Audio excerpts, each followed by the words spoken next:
Hashama harka fuunee daawwattootaaf dhaggeeffattoota Finfinnee Maltiimiidiyaa nagaan keenya kabajaa bakka irraa hordoftan maratti isin akka qabu jenna. Lola Ebila 7 bara 2015 eegalame kanaan namoonni 520 ol ajjeefamaniiru. Namoonni 4500 ol ta'an ammoo madaa'aniiru. Buufanni xiyyaaraa, buufanni waraanaa, waajjiraalee mootummaa, hospitaalotii fi dhaabbileen biroo barbadaa'aniiru.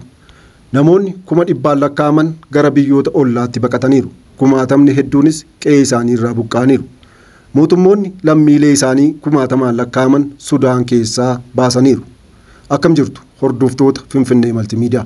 Qophii keenya har'aaf mata duree waraana Sudaan keessatti geggeeffamaa jiruun gaaga'amaaf dhiibbaa ga'e irratti xiyyeeffannaa kenninee jirra. Haga xumuraatti nu waliin tura. Lolli raayyaa ittisa biyyaa Sudaanii fi garee RSF yookaan humna dafee qaqqabaa gidduutti taasifamaa jiru magaalaa guddoo Kaartuum dabalatee magaalotaa fi naannolee biyyattii adda addaa barbadeessaatti jira. Ka'umsi lola kanaa waldhabdee aangoo Jeneraal Abdul Fattah al-Buraanii fi Jeneraal Mohammad Hamdan Dagalo yookaan Hemtii gidduutti taasifamu akka ta'e bal'inaan dubbatama. Jeneraalonni lamaan kunneen waraana Sudaan itti gaafatamaa fi itti aanaa ta'uun hoogganu. Waldhabdeen jeneraalota lamaanii fi humna isaan hoogganan gidduutti ariitiin kan uumame yeroo waraanni humna tikaa idilee waliin walitti makamuuf jirutti. Lolli kun biyya bal'ina lafaatiin ardii Afrikaa keessatti sadarkaa sadaffaa irratti argamtu barbadeessuun Afrikaa bahaa giddu galeessaa fi addunyaa guutuu burjaajessaa jira. Akka dhaabbileen idil addunyaa adda addaa jedhanitti lola Ebila 7 bara 2015 eegalame kanaan namoonni 520 ol ajjeefamaniiru. Namoonni 4,500 ol ta'an ammoo madaa'aniiru. Buufata xiyyaaraa, buufata waraanaa, waajjira mootummaa, hospitaalaa fi dhaabbileen biroos miidhamaniiru yookaan barbadaa'aniiru. Namoonni 100,000 lakkaa'aman qe'ee isaanii irraa buqqa'uun gara biyyoota ollaatti baqataniiru. Mootummoonni lammiilee isaanii 100,000 lakkaa'aman Sudaan keessaas baasaniiru.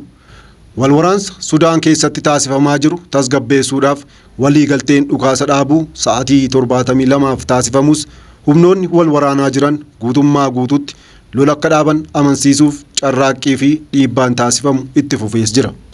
Sudaan Afrikaaf, biyyoota Arabaaf, Eeshiyaaf, Awuroopaaf akkasumas Ameerikaaf biyya tarsiimoodha. Faayidaan tarsiimoo ishee Liibiyaa irraa hanga Riippaabilika Giddu Galeessa Afrikaa, Misir irraa hanga Itoophiyaa, Chaad irraa hanga Eertiraa, Eertiraa irraa hanga Sudaan kibbaatti biyyoota jiran 7 fi Galaana Diimaa waliin waan daangeffamtuuf qofa miti.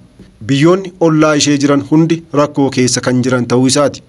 Gariin hooggantoota abbaa irreetiin kan bulfaman yoo ta'u, Itoophiyaa dabalatee gariin isaanii ammoo sababa waldhabdee waraanaa fi fonqolcha mootummaatiin jeequmsa keessa jiru. Walwaraansa Sudaan keessa deemaa jiru kanaan walqabatee siyaasi laga Abbayyaa gara Kaayirootti moo gara Finfinneetti kan garagalu. Waldhabdeef walgaareffannaan gamtaan Waashingitan Biraaselsii fi Beejing Mooskoo Afrikaatti yoo babal'ate hirmaannaa Sudaan malee milkaa'uu hin danda'u.